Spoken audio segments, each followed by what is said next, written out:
नमस्कार। कृषि जगत चैनल से प्रस्तुत है राजस्थान का साप्ताहिक मौसम पूर्वानुमान। आज पौष माह के शुक्ल पक्ष की चतुर्दशी तिथि दिन रविवार तारीख 12 जनवरी 2025 है। अब आप अचल सिंह देवराज से मौसम समाचार सुनिए। बीते 24 घंटों में बीकानेर, अजमेर, जयपुर और भरतपुर संभाग के अलावा कोटा संभाग के भी कुछ स्थानों पर मेघ गर्जन के साथ मावठ की हल्की खंड वर्षा और बूंदाबांदी दर्ज हुई है। नागौर जिले के एक दो स्थानों पर बेर के आकार के ओले गिरने के भी समाचार हैं।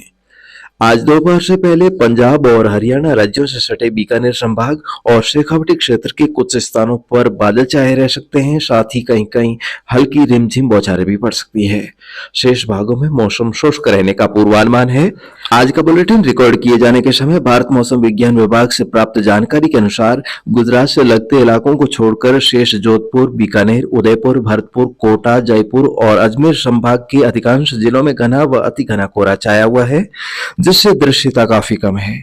पश्चिमी विक्षोभ के प्रभाव से राजस्थान के अधिकांश भागों सहित उत्तरी मैदानी इलाकों में हुई मावठ और पहाड़ी इलाकों पर बर्फबारी के बाद उत्तरी सर्द हवाओं के असर से गलन बढ़ गई है।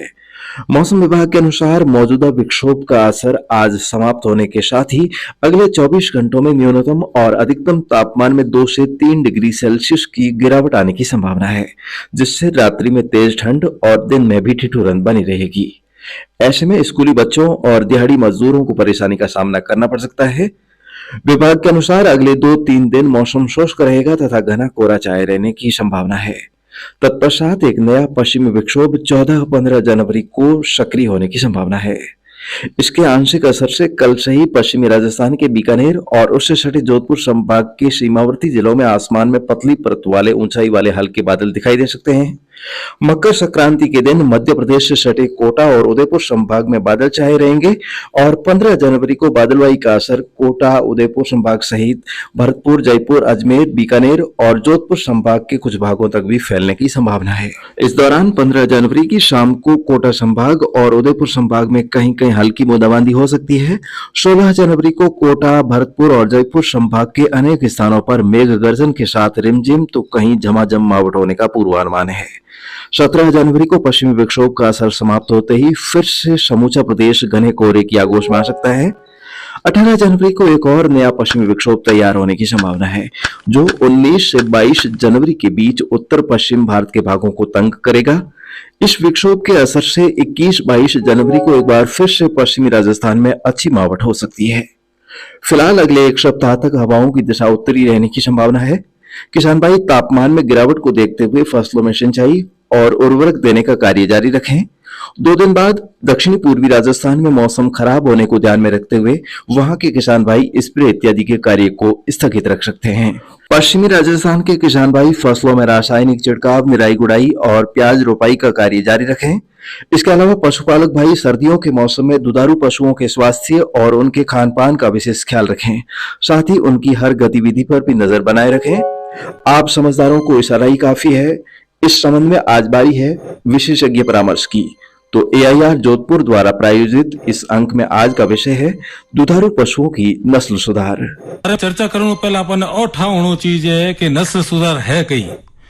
नस्ल सुधार मतलब है कि जिका हमारा पशु है जिका कम दूध उत्पादन देवे उन अंदर गुणवत्तापूर्ण उनारो नस्ल सुधारी आवश्यकता रो कारण कई है कि यूं तो आपा कई भारतवर्ष में आपा कने पशुओं की घनी संख्या है और आपा विश्व में दूसरा नंबर ऊपर आ और दूध उत्पादन में भी आपा दूसरा नंबर ऊपर आ। लेकिन जब आपा बात करा एक जानवर रे दूध उत्पादन री तो आपा बहुत लारे अड़ जावा। इन कारणों कई है कि आपा कने जानवर तो घना है लेकिन उनारो दूध उत्पादन बहुत कम है। तो इनारो दूध उत्पादन किकर बढ़ाए जावे उन बढ़ावन रे वास्ते आपरे नस्ल सुधार री आवश्यकता पड़ी। अब आज की नस्ल सुधार री आवश्यकता है आपने नस्ल सुधार रे माध्यमों उच्चीकृत नस्ल रा पशु बनावना है। तो अब इन वास्ते आप नस्ल सुधार का तरीका है वे खास करने 2 तरीका है। एक तो है कृत्रिम गर्भाधान, दूजो है भ्रूण प्रत्यारोपण।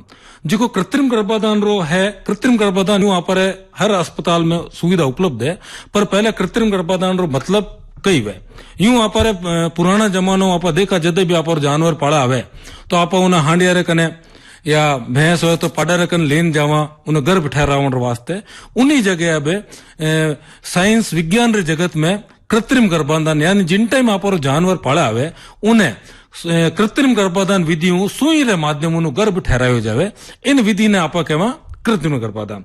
तो जब आप कृत्रिम गर्भाधान री बात करेला तो उनमें सब पहले अपन और ठा होना चाहिए कि कृत्रिम गर्भाधान रा जानवर आप ताव में आवे उना लक्षण कई वे उन्हें टाल तो आप उठाई नहीं पड़ेला साहब कदे करावना। तो जिको आप पशु है वो ताव में आवन जिका जिका में खास खास लक्षण है वे हेंगो पहले तो जानवर जिको सामान्य खानो खाओ तो चारो खाओ तो उन्हें कम कर दे उन्हों जिको उत्पादन है जिको दूध उत्पादन है वो कम कर दे। जल्दी जल्दी जानवर पेशाब करेला दूजा जानवर ऊपर कूदन री कोशिश करेला या दूजो जानवर उन्हें ऊपर कूदेला तो शांति पूर्वक उबो रहेला। इन्हें अलावा उन्हें जो ब्यावर है ब्यावर एक तांती निकलेला चास ने जेड़ी एक तारी चास ने जेड़ी एक लार निकलेला जो ब्यावर तैयार होने और ताव में आयोड़ो है। और जिन टाइम जानवर ताव में आवे उन्हें बाद में उन्हें आप कृत्रिम गर्भाधान करावनो है। अब कृत्रिम गर्भाधान करावनो पहले हैंगा मोटी बात कही है कि उन्हें टाइम कही होना चाहिए। क्यों? क्योंकि बिना टाइम रे अगर आप करा देला तो जानवर रे गर्भ ठहरा कोली।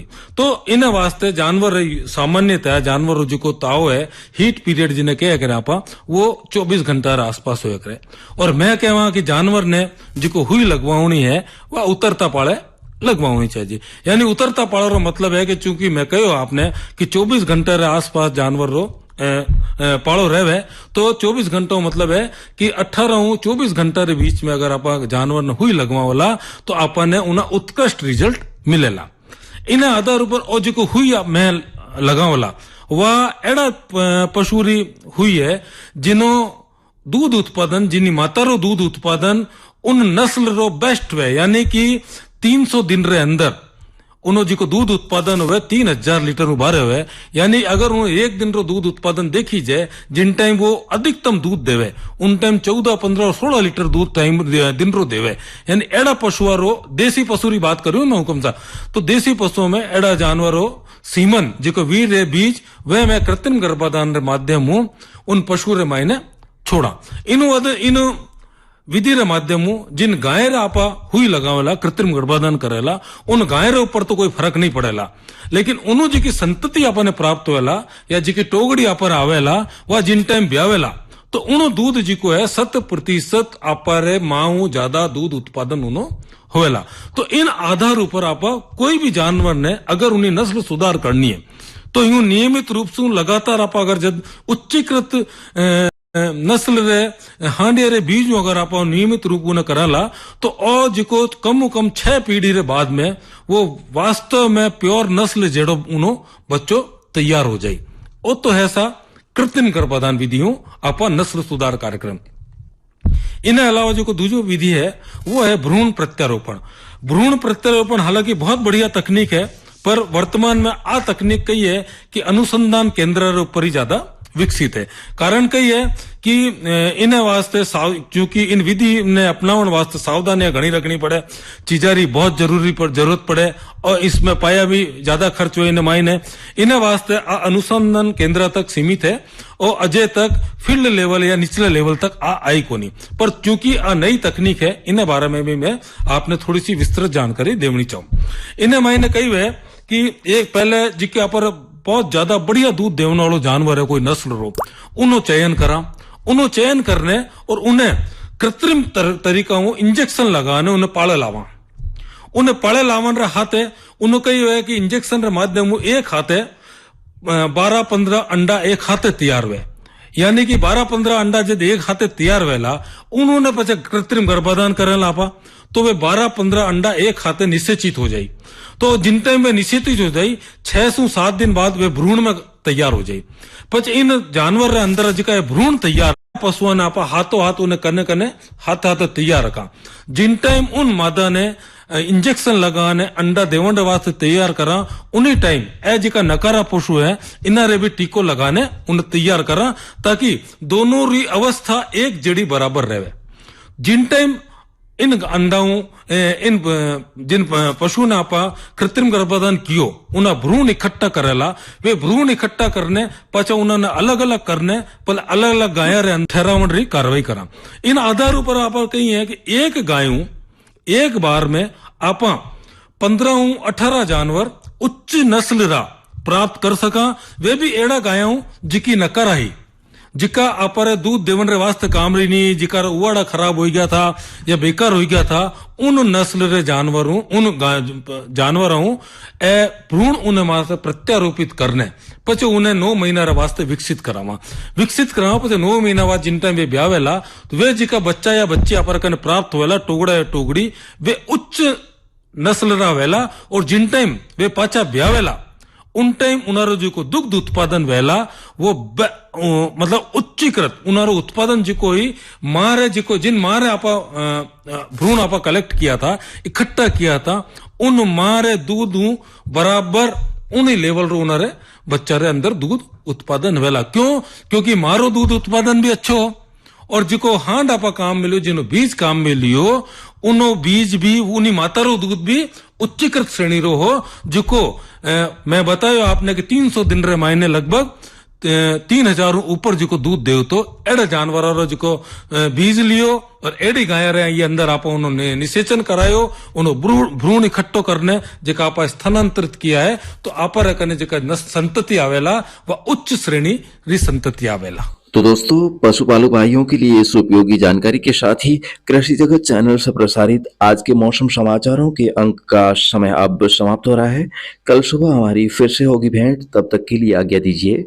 नमस्कार। ऐसी ही और खबरों से हमेशा अपडेट रहने के लिए चैनल को सब्सक्राइब कर लीजिए और वीडियो पसंद आया हो तो लाइक और शेयर करना ना भूलें।